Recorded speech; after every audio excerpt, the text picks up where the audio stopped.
make it a reward policy. 1 hour na paggagamit ng iPad o cellphone, makakagamit lang sila nun kung matatapos nila ang ganitong gawaing bahay. Ano yun?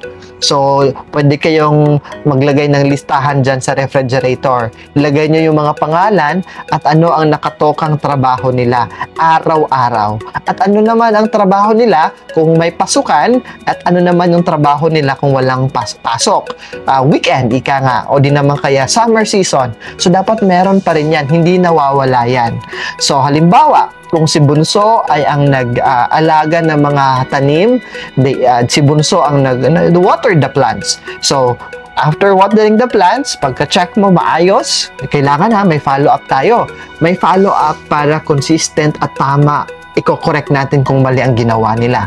Halimbawa, after checking na pagwawalis sa garden ninyo, talaga namang totoong nagwalis, malinis, tinapon maayos ang mga basurang winalis, and yun, ibibigay nyo na yung iPad. Alright, this is your reward. You can have your 1 hour na paglalaro sa iPad. At least hindi sila mabababad sa screen. Because the more na nakababad sila sa screen, masasanay sila, ayun, hindi na yan kikilos. Pangalawa, the reward system also, okay?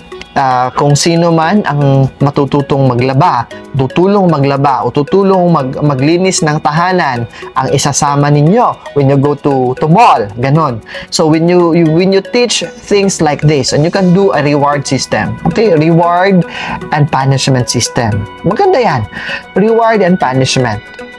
Punishment in the sense, kasi ngayon sa batas natin sa Pilipinas, kaya tuloy lumalaki yung sungay ng mga bata ngayon dahil sa yung batas sa Pilipinas ay pinagbabawalan na, parang pinagbabawalan na ang mga magulang na disiplinahin ang kanilang mga anak. Kaya naman, when you talk about punishment, kung hindi mo nagawa ang trabahong ito, nilista ko yan dyan, hindi ka makakagamit ng cellphone mo, hindi ka makakapanood ng TV, o hindi babawiin ko yung iPad na yan, o babawiin ko yung laptop na yan. So, you have that punishment.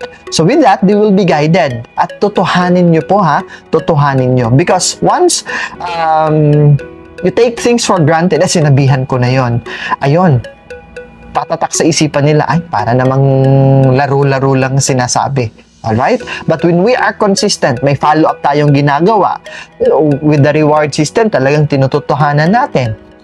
Makakapaglaro sila pag matapos nilang linisin ang kanilang mga sapatos. Makakapag-bike sila sa labas matapos nilang trapuhan ng lahat ng mga bintana.